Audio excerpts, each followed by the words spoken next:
Welcome everyone back to weekly weather updates, and in today's video we're going to have the latest from the live radar, from the latest UKV, have a look at the precipitation and the temperature over the next 5 days, as it has already turned very unsettled and it will continue to be very unsettled over the coming days. Well, we are going to see those temperatures dip perhaps as we do head towards the end of the weekend into the start of next week, because it is exceptionally mild right now with temperatures up towards 14, maybe even 15 degrees in places over the next couple of days. But it won't last too long, as it will stay unsettled but perhaps turn cooler for the last few days of February into early March. We'll see that's reaffirmed from the latest longer range charts, which continue to show very strong westerly flow. But as I said, the tilt goes from more of a southwesterly at the moment to more of a northwesterly come early March, which essentially means unsettled, wet and windy, but pretty cold, with a risk of some wintriness further northwards. So do remember, if you enjoy my videos, make sure you like and subscribe, and remember to follow me on Twitter as well, the link's in the description. Now, if you start on the live radar, you can see this morning we've got this big wall of rain pushing in from the west. It isn't going to last as it heads eastwards. It is going to lose its intensity, but at least where it is occurring right now, it is really quite horrible. Lots of dark greens, even some oranges and yellows, indicating some really heavy pulses of precipitation clearing through. By the time you're watching this in the afternoon, this will have progressed a little bit further eastwards, and some of it precipitation will have, as I said, fizzled out further eastwards. Still lots of cloud, probably on and off drizzle, but not quite as widespread. If you put on those temperatures, you can see at the moment it is pretty mild, even for the morning. Temperatures well into the double digits. The very cold air is still out to our east, but progressively is getting pushed further and further away. Now, if you go over to the latest UKV now, you can see all of that heavy rain pushing in from the west at the moment. It will continue to push in until about lunchtime into the early afternoon. That's where it could start to fizzle away and fade into nothingness. However, the rain in the far south will lose its intensity initially, but it could pep up during the evening and develop into a larger area of heavier rain through the later hours of Friday night. So that's something to keep a very close eye on, as that does clear slowly eastwards. As we progress into Saturday, yes, that rain in the far east still lingers, but elsewhere it is drier with some sunshine breaking through, and actually it'll be a pretty pleasant day. Temperatures fairly mild as well. Into Sunday, though, the next wall of rain arrives, and it'll give some pretty heavy rain through the morning in the west, through the afternoon in the east, slowly clearing away. And then Monday's another intermediate day where it's pretty dry, but a few hefty, maybe thundery showers are around. But by this point, you can start to see a bit of precipitation falling as snow across Scotland. Those are the signs of that colder air mass digging back in. You see, it's Tuesday, lots of heavy showers around, and that will likely continue into Wednesday as well. Now, if you look at the latest temperatures, you can see through this afternoon temperatures, as I said, 14-15 degrees, very mild for late February. Into Saturday, similar conditions, still getting up towards that 13-14 degree mark, maybe not quite as mild, but still well above average. Into Sunday, a little bit chillier in the morning, and by the afternoon, temperatures still mild, still 9 to 12 degrees, but not quite as mild. And you can see into Monday, similar conditions around 9 to 13 degrees. And then into Tuesday morning, look at this, bit of a frost to the north, and by the afternoon, temperatures struggling in the mid-single digits for many, maybe still just about double digits in the far east and southeast. And that will continue into Wednesday, as I said, that colder air starting to dig back in. Now, if you go over to the latest GFS now, you can see that very strong southwesterly wind pushing in at the moment.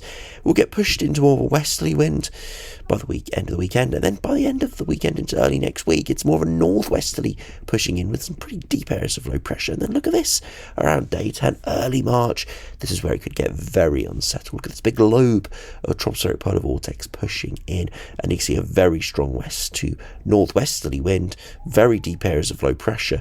Now, fortunately here, the jet stream doesn't push as far southwards as some other runs have been doing recently, and it means that the centre of these lows still remain closer to Iceland than to Scotland. But if they did push further southwards, then yeah, it could turn even more unsettled. And then right towards the end of the run, we keep this pretty chilly northwesterly flow. You can see, if we put on the upper air temperatures, got a pretty far-fetched northwesterly wind, the -5 isotherm pushing in at times, but equally the milder air nudging in as well. So real oscillating between colder and milder sectors. If you compare to the latest GM, again, this far-fetched southwesterly wind at the moment, it will get shifted to more of a west to northwesterly by early next week.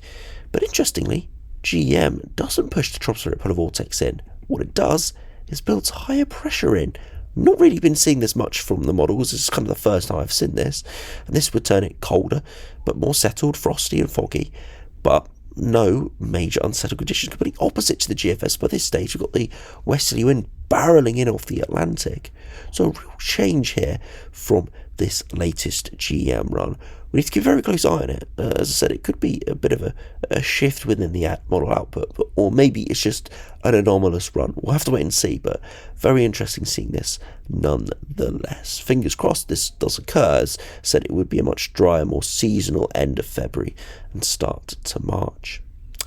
Now, finally, for the longer range charts, if we do look at the latest ECMWF, so that far-fetched southwesterly wind converts to more of a westerly wind by early next week, and then into a northwesterly wind later on. And you can see this by day 10 with this big low tropospheric polar vortex heading straight for us, with a sort of very strong northwesterly wind, and you see lots of cold air pushing into the North Atlantic. Now you look at this and think, oh, this cold air is heading our way, but it doesn't last. None of this cold air lasts as it heads along the North Atlantic. It's sometimes deceiving. This is a very long sea track, and it does turn much, much milder. The possibility of the -5 isotherm getting in, but of course the dew points would be higher, so the risk is there. But at the moment, we are expecting it to be chilly, especially into longer range, but remaining very unsettled. Now to finish, if we look at the latest ensembles, we see the problem affected well above average over the next few days, significantly above today, for example, with pretty high precipitation. Last couple of days of February into early March, back towards average or below average with still pretty high precipitation, and then into early March, still keeping that moderate to high precipitation with temperatures oscillating in and around average. That's reflected in the 2-metre temperatures, downwards trend over the next few days, and then hovering around the high single digits there for late Feb into early March. And you see from the sea level pressure, no massive deep lows. As I said, the low pressure is mainly focused more to our north and our west, but still slightly lowering pressure in the longer term, indicating the jet stream could be pushing a little bit further southwards. That's been a little bit uncertain how far the jet stream digs southwards. That could have a big impact on what happens as we do head into early March. How unsettled and how cold does it get? Now to finish, but just have a look at the latest ensembles from the ECMWF. Broadly very similar, well above average at the moment, dropping back towards average and perhaps below average, and remaining in and around that sort of area with pretty high precipitation there all the way into early March. So a fairly consistent signal from the models, not too much change from yesterday. Still though uncertain in the positioning of that jet stream and the intensities of that low. So the overall pattern is fairly well modelled. It's just now the specifics that we need to dig into. How deep will those lows be? How unsettled will it get? And how cold will it get? The only real spanner in the works was that GM run, which does produce higher pressure. Not seeing that from any of the other ensembles or operational runs, so we have to see the validity of that. We'll have a look at that again tomorrow to see if that is backed up.